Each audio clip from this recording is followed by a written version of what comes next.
Bueno, iniciamos una nueva etapa del estudio de un pequeño curso que estamos haciendo de historia del cristianismo. En la última oportunidad hicimos una rápida y muy breve reseña de cómo se llegó hasta la aparición en sí del primer siglo y de los componentes religiosos que van a formar parte de la Palestina actual Israel del primer siglo, dando luego inicio a lo que se denominó cristianismo. Eh, Nunca tenemos que olvidar entonces, como dijimos la vez pasada, que el cristianismo es producto de una etapa, de una época. Desde el punto de vista histórico, es un movimiento que se presenta como contracultural, es un movimiento que va dando una nueva forma a la fe del momento, una fe que en realidad no era para nada monoteísta, como por ejemplo planteaba el judaísmo, sino que en su mayoría las religiones en ese tiempo eran politeístas, o sea, aceptaban diversas divinidades, diversas deidades o dioses.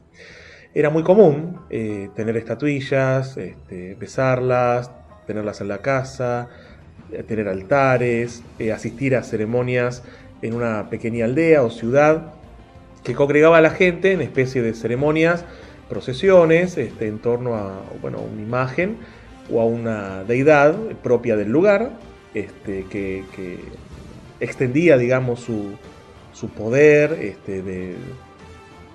cubriendo a ese lugar en contra, digamos, de cualquier opresión o cualquier mal que pudiera sobrevenir. Básicamente tengamos en cuenta que en esa época la subsistencia era lo más importante diaria, a nivel diario, y entonces, bueno, cualquier invasión, el dios de cada lugar repelía la invasión. Esto lo vemos un poquito también en lo que se denomina Antiguo Testamento, cuando diversos profetas bíblicos, invocan a Dios, al Dios hebreo, pidiendo la protección, o cuando los profetas, por ejemplo en los libros de Isaías, Ezequiel, Jeremías, y en los profetas menores, se habla de, el castigo que podría venir contra el pueblo si el pueblo no era parte del camino de Dios, y entonces las demás naciones eran utilizadas por Dios, supuestamente, para ir en contra del pueblo de Israel. Ahora, cuando una nación peleaba contra otra, era el Dios de esa nación peleando contra el Dios de la otra nación. Entonces acá hay digamos, como un combate, por así decirlo, celestial y un combate terreno. Según ocurra en el cielo, ocurrirá en la tierra. Bueno, el cristianismo se va a insertar en la historia humana en un contexto romano, un imperio romano que había iniciado la extensión de su poder siglos antes, pero bajo el mote, digamos, de república, a partir del año de mediados del siglo I en adelante, antes de Cristo, por supuesto. El Imperio Romano va a expandir su poder en la mayor parte de Europa, norte de África, parte del Asia. Bueno, cuando hablamos de parte del Asia, hablamos de Medio Oriente, y este Medio Oriente, ahí estaba concentrada la nación judía, una nación judía que también se extendía al norte de África. Hablamos acá de una ciudad muy importante como Alejandría, también se extendía al norte, actual Siria, norte de Jordania, hablamos de Antioquía, y también hablamos de las comunidades diseminadas en toda Europa y de Jerusalén como el centro político, religioso, cultural, económico, que tenía como base el templo. Un templo que ya hacía 10 siglos había sido levantado, hacía 6 siglos aproximadamente había sido reconstruido, y en ese momento, según narra la escritura posteriormente, ya hacía más de 4 décadas que estaba siendo retocado bajo el gobierno de Herodes.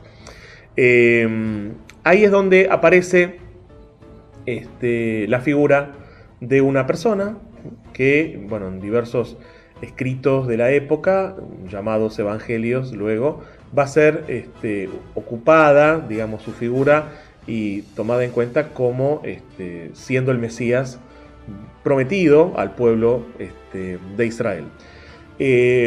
La figura de Jesús en la historia es más conocida no solo por los evangelios, sino por todo lo que ha venido después desarrollándose en la historia humana, en el arte, en los escritos filosóficos y en toda la concepción teológica que la Iglesia cristiana ha desarrollado posteriormente. La figura de Jesús es relatada básicamente en los evangelios. El evangelio era un tipo de escrito, una figura muy importante dentro del esquema antiguo de escritura. Es todo un género literario. No significa esto que los únicos evangelios son los que aparecen en la Biblia. Hubo otros evangelios que, bueno, después con el paso del tiempo, que es lo que vamos a continuar estudiando, no fueron tomados en cuenta para introducirlos en el llamado Nuevo Testamento. En el Nuevo Testamento encontramos entonces 4 evangelios: Marcos, Mateo, Lucas, Juan. Evangelios que por la tradición de la Iglesia cristiana del segundo siglo, del tercer siglo hasta el cuarto siglo, de alguna manera se atribuyeron, porque era una suerte de costumbre, se atribuyeron a personajes importantes, seguidores de Jesucristo. Por eso hablamos de estos evangelistas. Si bien en ningún lugar de los evangelios aparece el nombre del autor. Bueno, esto es una costumbre antigua, no por esto dejan de ser, digamos, los libros importantes y relevantes para tener un conocimiento de Jesucristo, pero no hay ningún lugar donde esté la firma o el nombre de los evangelistas. Esto va a ser algo común en la historia de la Iglesia, el desarrollo de diversos escritos aceptados por tradición. La tradición va a ser en la Iglesia cristiana una fuente importante de conocimiento, porque por tradición se van a ir dando de alguna manera las diversas doctrinas del cristianismo. Por tradición se va estructurando la Iglesia jerárquicamente y por tradición se van a conservar los diversos valores de la fe. Entonces no es menor la importancia de la traditio, como se decía, como se dice en latín, sino que en realidad esta tradición le permite a la Iglesia, bueno, tener orígenes históricos, porque de la determinación de varios personajes importantes, influyentes, teólogos del cristianismo, ya sea de Alejandría, de Antioquía y demás, se va estructurando de alguna manera la Iglesia. Entonces la figura de Jesús aparece en el primer siglo. Más allá, no vamos a hacer un reconto de lo que los evangelios van relatando. Esto se puede leer sobre todo en los primeros capítulos de cada evangelio, en especial el de Mateo, el de Lucas, donde van detallando con más detenimiento el origen y la niñez de Jesucristo. Pero creo que es interesante tomar en cuenta que los evangelios no fueron los primeros escritos realizados por cristianos. Los primeros escritos cristianos fueron obra de aquel personaje que se denomina el apóstol Pablo, o San Pablo. Pablo fue el primero que escribe diversos escritos, sus cartas o epístolas, a partir de la década del 50 después de Jesucristo.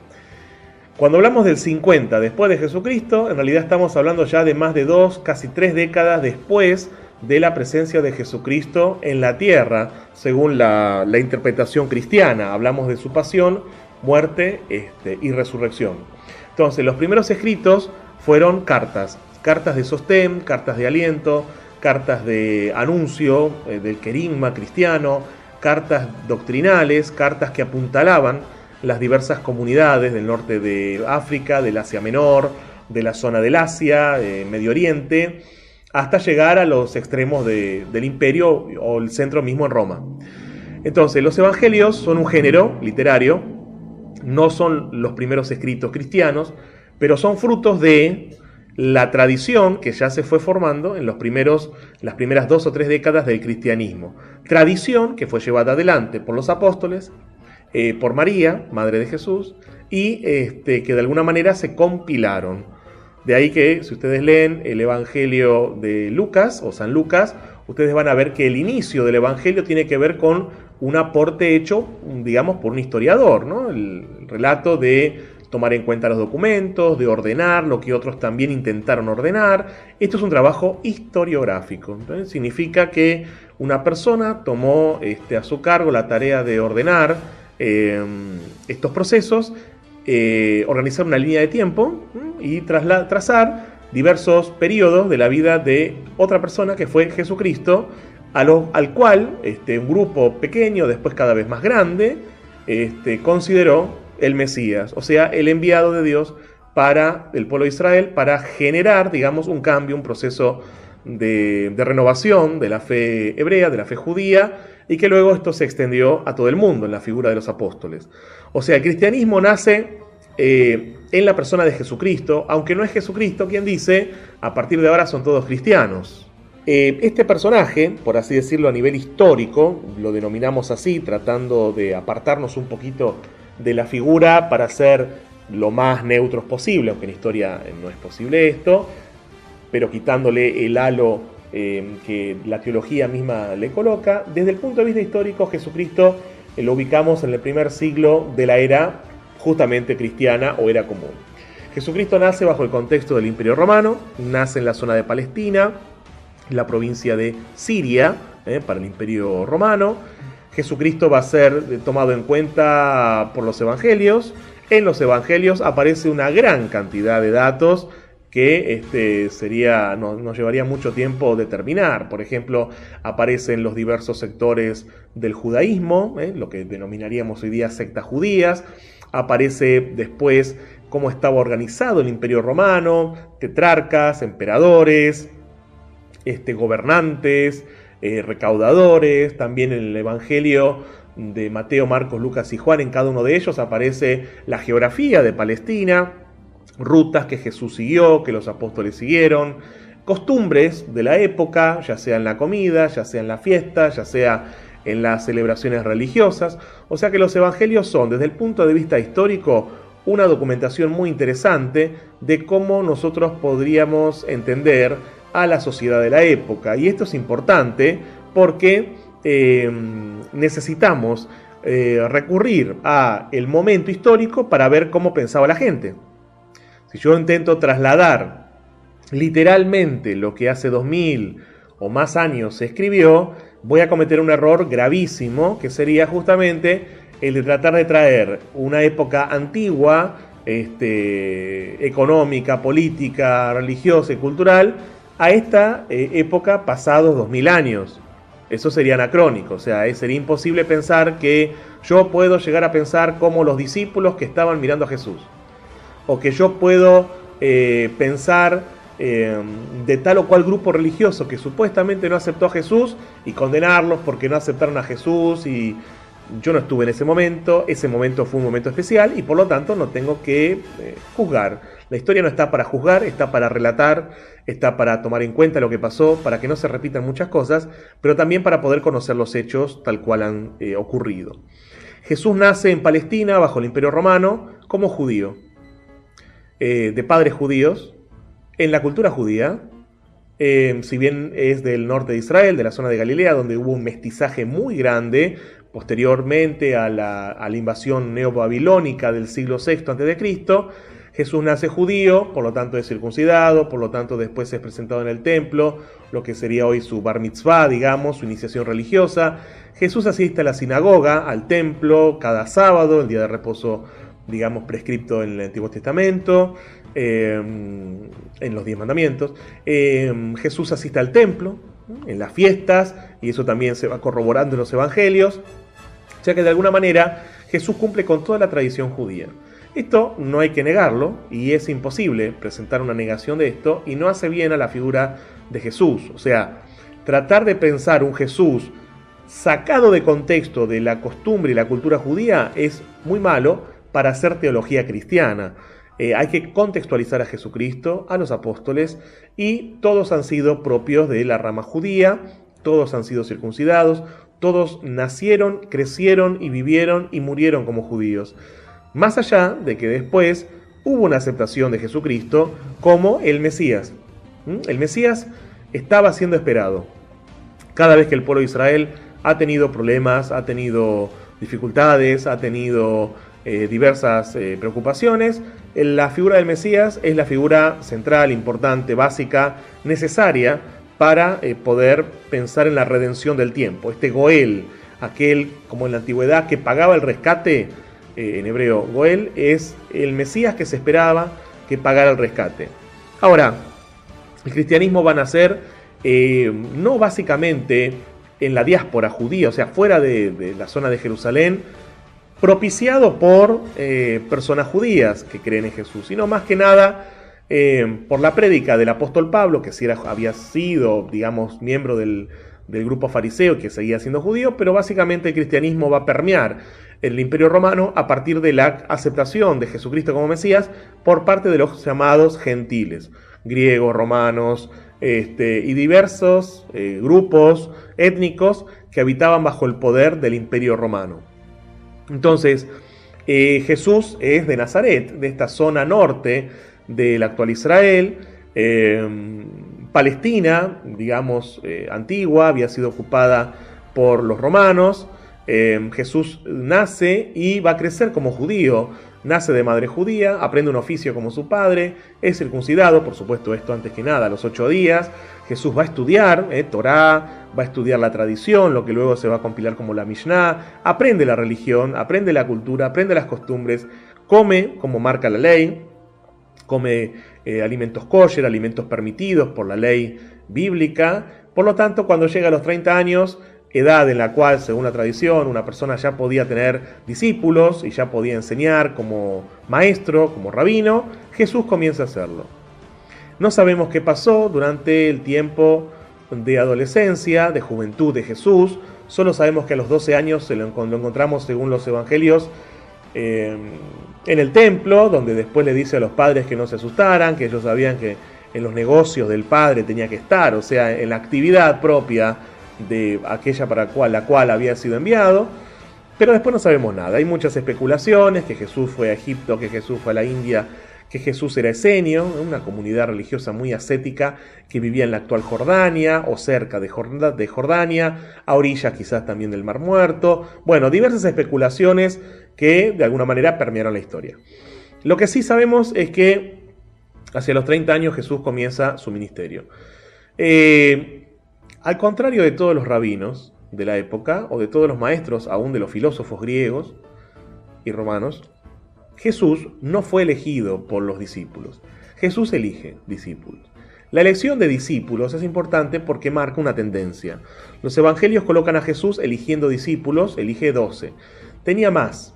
Cuando nosotros leemos en Mateo capítulo 5, el Sermón del Monte, que después esto se va a reproducir en Lucas, Jesús tiene los 12 y Jesús tiene una gran cantidad después de otros discípulos, pero cada vez va achicando más el círculo hasta llegar en el Getsemaní al final de su vida con 3, rezando al lado de él, orando al lado de él, antes de que lo prendan para ser juzgado y muerto.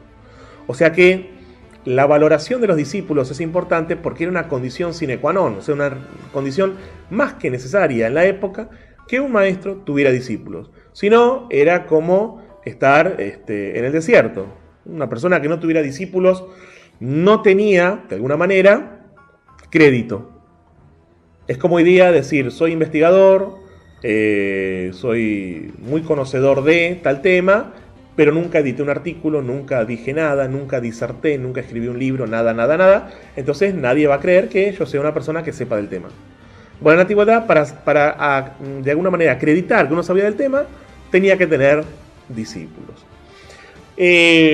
Cuando Jesús comienza su ministerio, entonces, lo hace y no permite que sus discípulos digan, ante los milagros que los evangelios relatan o diversas circunstancias, que él era el Mesías. Entonces acá entra, digamos, de alguna manera, desde el punto de vista histórico, una gran variedad de ideas, ¿no? Personas que opinan de una y otra manera. Algunos que opinan, no, Jesús no fue el Mesías, Jesús pensó que era. No, Jesús era el Mesías, pero en realidad no quería que todo el mundo lo supiera todavía. No, en realidad los discípulos pensaron que él había sido, pero después, cuando murió, pensaron que ahí quedó y entonces relataron hechos que fueron ficticios, que le daban crédito igual. Bueno, diversas circunstancias que de alguna manera fueron quedando la mayoría en el camino a raíz de que el cristianismo logró crecer históricamente, logró reproducirse mundialmente y hoy día tenemos más de 1.600 millones de cristianos en el mundo, y capaz me quedo corto, un poco más seguramente. Entonces, es importante que tengamos en cuenta esto, porque de alguna manera el cristianismo algo tiene que tener, por supuesto, para que después se vaya reproduciendo en el mundo tanta cantidad de personas que aceptaron la fe. Si bien, desde el punto de vista histórico, y por lo que vino después, que también vamos a estudiar, el Imperio Romano, si bien lo persiguió, después terminó aceptando el cristianismo pasó a ser religión oficial del imperio y comienza todo de nuevo. O sea, siempre en la historia humana la religión ha servido para que el Estado se pudiera sostener, para que el Estado pudiera de alguna manera solventar su política y para que la gente terminara aceptando lo que el Estado decía. La religión fue utilizada políticamente, pero cuando nace el cristianismo no estaba pegada a ningún tipo de Estado. Es más, las ideas de Jesús tienen que ver con la libertad, con la igualdad, con la comunión. Y en ningún momento quizás él planteó hablar de una iglesia. El judaísmo lo permeó tanto a Jesús que él organiza su grupo, digamos, su comunidad dentro del judaísmo. Son situaciones o cuestiones posteriores que también vamos a estudiar las que terminan separando, por así decirlo, al grupo cristiano de lo que era el tronco común que tenía con el judaísmo. Las ideas de Jesús, bueno, eran realmente un cambio. Las ideas de Jesús planteaban una libertad no de la tradición, sino de la forma de entenderla. La igualdad de los hombres ante Dios. La salvación no depende de una práctica, sino que depende de acciones positivas. Esto también es propio del judaísmo, la mitzvah, la acción positiva, que hace bien a uno y hace bien al otro. Y la recompensa del bien es la práctica misma del bien. Por lo tanto, hay una buena consonancia acá. Caridad, amor al prójimo, aún, y esto es importante, a los enemigos. El hecho de poner la otra mejilla implicaba un cambio muy grande en las consideraciones que en ese momento se tenían de la fe. Ahora, la vida de Jesucristo contrastaba muchísimo con la vida de los emperadores romanos, contrastaba mucho con la situación política que se vivía y también con algunos grupos propios del judaísmo. El judaísmo en ese momento tenía varios grupos dentro, digamos, que lo conformaban. Grupos más ortodoxos, grupos de centro y grupos más liberales. Los grupos más ortodoxos, nosotros los ubicamos, contrariamente a lo que se dice, por lo menos en mi punto de vista, el grupo más ortodoxos para mí serían en este caso los esenios. Los esenios eran un grupo que había nacido ya antes de que Jesucristo aparezca en la tierra, que nazca de María, y ellos conformaban comunidades que podían ser comunidades heterosexuales, o sea, donde hubiera varones y mujeres, o comunidades solo de varones y solo de mujeres. Vivían una vida muy ascética. Esto significa que la comida era muy controlada, el agua era muy controlada, los placeres carnales no existían, por así decirlo, ¿no? Imaginen hoy una persona que, bueno, tome sus 2 litros de agua por día y coma un poquito de arroz, un poquito de verduras por día, y no escuche música, no mire televisión, no escuche radio, trabaje, llegue a su casa, lea, rece y se acueste a dormir. Esa sería una persona de lo más ascética. Bueno, así eran los esenios, digamos, en su momento, viviendo en el desierto, ¿no? O sea, viviendo en lo que hoy se denomina el Mar Muerto, que bueno, en hebreo es Yam HaMelach, en realidad es el mar de sal, en esas cuevas donde se encontraron en la década del 40 los rollos del Mar Muerto, que hoy están expuestos en Israel, que también están en el Vaticano siendo estudiados todavía, que de alguna manera tenían esta idea, o dan esta idea de cómo era la vida de los esenios, el maestro de justicia que estaban esperando, que podríamos encontrar acá un paralelismo con el Mesías judeo-cristiano. Estos esenios no aparecen en los evangelios, pero sí aparece un personaje llamativamente cercano a ellos, por así decirlo, que puede ser Juan el Bautista.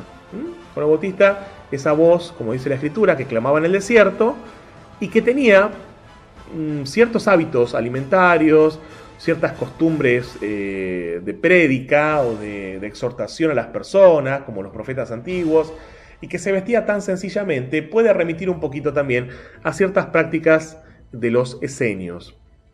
Para mí era el grupo más ortodoxo, el grupo que por ser tan ortodoxo se separó también del tronco propio del judaísmo, tomando en cuenta al templo, ¿no? Ellos no asistían al templo, tenían sus propios sacrificios, su propia organización, también tradicional, muy rigurosa, legal, considerando que era la única forma de practicar la religión. Más cerca, digamos, un poquito más hacia el centro, tenemos a los fariseos. Los fariseos que lamentablemente han tenido en la historia muy mala prensa. En realidad, la palabra fariseo significa separado para estudiar, ¿no? Esenio por ahí es más cuestionable, porque ellos hablaban de que eran los puros, los inmaculados. Bueno, igualmente eso podría verse con respecto a lo inmaculado, el tema del pecado. Después eso lo vamos a estudiar un poquito, a ver cuál era la concepción que había de pecado en ese momento y si era la misma que hoy, ¿no? Que no lo era, de paso. Pero bueno, los fariseos tenían la posibilidad de estudiar, eran personas que estudiaban, eran personas que además de estudiar enseñaban al pueblo. Y enseñaban a cumplir las mitzvot. Mitzvot, plural de mitzvah, son las buenas acciones.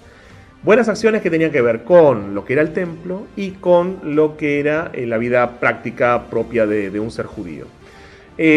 Lamentablemente tienen mala prensa, no por lo que los evangelios dicen, sino por la interpretación que la gente hace de lo que los evangelios nos comentan. Jesús en ningún momento intentó separarse de ellos. Es más, para varios historiadores, por ejemplo, cito Paul Johnson en su libro Historia del Cristianismo, un autor inglés de origen católico, él plantea que Jesús era un fariseo más, un fariseo de corte liberal, por ahí más amplio en sus concepciones, pero era una persona que enseñaba la Torá, que enseñaba la ley, que enseñaba qué acciones hacer, qué acciones no hacer, y que tenía mucha similitud en su enseñanza con lo que después se va a compilar en el Talmud, que es justamente el libro por excelencia que tiene que ver con la legalidad judía, para todo en la vida. Los fariseos tenían sus propias costumbres, sus tradiciones, sus rezos, su propia forma de interpretar la palabra, esta cosa de hacer Midrash Torah, de analizar literalmente la palabra de la ley, de encontrar lo que se denomina la maklohet, o sea, en hebreo, esta cosa de ver de dónde sale la ley, el cuerpo legal, de encontrarle el ida y vuelta y decir, bueno, esto puede ser, pero nunca daban una palabra definitiva. O sea que, con esto quiero decir, estamos acostumbrados en esta época, aunque ya se está perdiendo también esto, de decir, bueno, esto es así y no hay más. Por ejemplo, tomando en cuenta el concepto de pecado. Pecado es esto, pecado, 2 puntos. Doy la definición de 2 o 3 renglones y ya está encuadrada. Estamos acostumbrados a eso, enseñamos eso, desde los chicos desde jardín aprenden así, y cuando llegamos a tener un título también seguimos pensando que las cosas en 2 o 3 palabras se pueden definir. En realidad, en la propia mentalidad de Medio Oriente, aún también los musulmanes, el Islam lo plantea así, no existe una sola postura. Bueno, esto es así, punto. No existe eso en el pensamiento oriental, sí en el pensamiento grecolatino, donde la especulación es hasta cierto punto, pero después tenemos que dar una definición. Bueno, Dios es esto, 2 puntos y definimos a Dios, nada menos. El universo es esto, pum, definimos algo que es eterno, infinito, lo definimos en 2 palabras.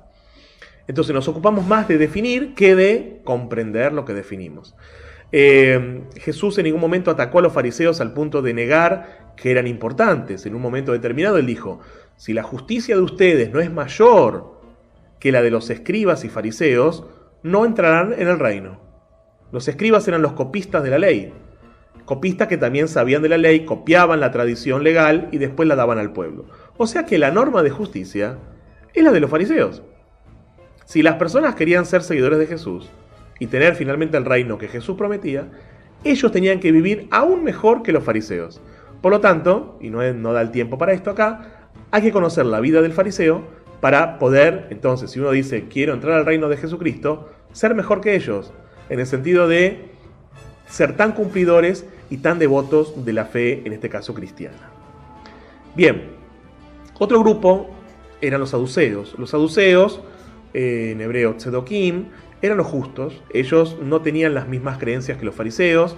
Por ejemplo, negaban la resurrección de la carne, negaban la existencia de los ángeles, tanto los buenos como los malos, podríamos decir hoy día. Y eran, digamos, un sector mucho más político, económico, ligado al templo, que buscaban la concentración de poder. Después tenemos grupos menores y más violentos, grupos descendientes de aquellas legiones judías, de guerrilla, por así decirlo, que echaron siglo y medio antes a Antíoco Epífanes y su ejército, de alguna manera griego, que había quedado después de Alejandro Magno en el siglo IV, y estos grupos guerrilleros también van a tener su parte en la historia judía posterior. Son grupos radicales, son grupos de cumplimiento de la ley, de cumplimiento de la Torá, pero que le añaden una cuota de violencia, ¿sí? Bueno, Jesús no se va a enmarcar con ninguno de estos grupos plenamente, pero está mucho más cercano al grupo de los fariseos. El fariseo de corte liberal es, digamos, quien va a después elegir sus discípulos, y estos discípulos van a aprender con su maestro, algo muy común en el siglo I y aún antes dentro del pueblo judío. Bien, entonces, resumiendo, el cristianismo va a nacer a partir de la comprensión que se haga de la persona de Jesucristo. El cristianismo no es fundado de palabra, digamos, por Jesucristo, si bien él deja un conjunto de personas, que eso lo vamos a ver después, que son los continuadores de su doctrina. El cristianismo se va a conformar en primer lugar con gente proveniente del pueblo judío, y en segundo lugar a él se le van a añadir gentiles, cristianos, que van a ser romanos, griegos y de diversas naciones. Jesús también va a recibir hasta estos guerrilleros, a los celotes, que van a tener o van a portar espadas, dagas, y que van a formar parte del cuerpo de Jesús, de lo que se denomina la iglesia, y que van a tener que ir abandonando ciertas costumbres, pero que también son incluidos. O sea que el cristianismo es un movimiento amplio, al cual llegan desde los más ortodoxos hasta los más radicales violentos, que no por eso son muy liberales, sino que también marcan el cumplimiento de la Torá, de las mitzvot, para poder llegar al paraíso o al reino. Bien, dejamos acá entonces por hoy. Ya estamos situados en el primer siglo bajo el Imperio Romano, con un Jesucristo que comienza a elegir a sus discípulos y que va a ir poco a poco centrando en él la figura prometida del Mesías de Israel. Nos vemos entonces y nos escuchamos en el próximo encuentro.